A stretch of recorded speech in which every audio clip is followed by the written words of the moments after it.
Hey everyone, it's Movie Lover Warren20 here, and I am here with a new movie review for a film that had recently come out. Technically came out around November 13th, but didn't come to streaming until December 4th from Universal. So, I had finally got around to streaming Freaky.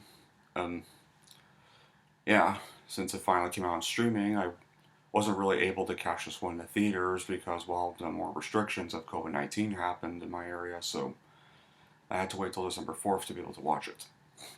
But I finally got around to watching it last night, and it was actually pretty good for what it was. I mean, is it one of the best movies of this year? Well, no, not really. I mean, it's got quite a few negatives, but this is still a pretty decent movie, decent slasher film. I mean, it's definitely very funny at times. I mean, you're so here is what before I get started on the good stuff. What is the movie about? Well, after a young girl ends up swapping bodies with a deranged serial killer and discovers that she has less than 24 hours before the change becomes permanent. So, yeah, that's what the movie's about. Now I'm gonna get to the good stuff. The good stuff is, at first, it starts off as just another generic teen angst, alcohol drinking, sex thirsty movie, but then the kills really start happening. And not only are they actually pretty gory, they're actually quite creative and kind of more fresh this time around. It actually knows what it's trying to be and it doesn't take itself seriously. I mean, and also, definitely the best part was definitely Vince Vaughn was definitely the best part of this movie. This is probably one of his actually better movies in a while. I mean, he has a 6 foot five giant of a man running around as a teenage girl, and from the way he speaks to subtle mannerisms, it's just plain funny.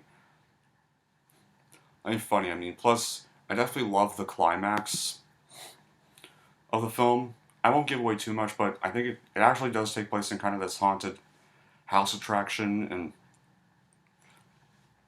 stuff and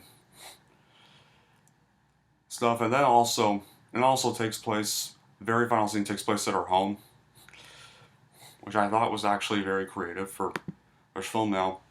And negatives are definitely would have to be the writing. Basically, everything with the teenage girl's family is kind of really boring, the most predictable stuff of the film. And there were probably definitely the most generic parts, but and plus it just basically tells you everything as soon as they're introduced. And plus, the movie even portrays the character as ugly and undesirable, even though the actress is actually not really either of those. And they try to basically they made you believe that the teen girl protagonist is some kind of loser, but and I just felt that was just too generic and stuff. And plus, there's a bit of a disconnect between Millie and Newton's Millie and Vince Vaughn's Millie. Basically, Newton's Millie is shy, timid, and quiet, and Vince Vaughn's Millie is just girly girl, talkative, and fun. They just kind of feel like different people at times, and then just there's kind of just two endings. Like the first there was a natural conclusion, and everything would have been good there with the haunted house attraction, but then it just goes on for another 10 minutes, and it's kind of just unnecessary there.